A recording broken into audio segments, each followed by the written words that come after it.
28 তারিখ রাত্রেবেলা যখন দুষ্টিত বন্টন ছিল তখন এক চোর হায়ার সেকেন্ডারি স্কুলে প্রবেশ করে এবং সেখান থেকে দুইটি মনিটর, একটা সিপিইউ, দুইটি কিবোর্ড, একটি মাউস, একটি সিলিং ফ্যান আর কিছু ওদের স্কুলের জিনিসপত্র, একটা সিসি ক্যামেরা, এগুলি চুরি করে নিয়ে যায়। আজকে আমরা গোপন সূত্রের প্রাপ্ত খবরের ভিত্তিতে একটা বাড়িতে রেড করি। ওই বাড়ি থেকে আমরা একটা সিপিইউ, একটা কিবোর্ড, একটা মাউস এবং একটি মনিটর উদ্ধার করতে সক্ষম হই।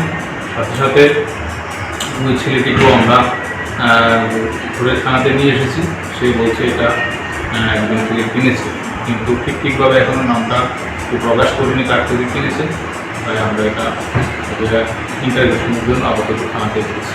কৃষ্ণ মালাকার, ওকে আজকে আমরা 3 দিনের পুলিশ রিমান্ডে এনেছি, এখন সে থানাতে আছে। আমরা ইন্টারভিউশন করে আশা করি আরও কিছু দিয়ে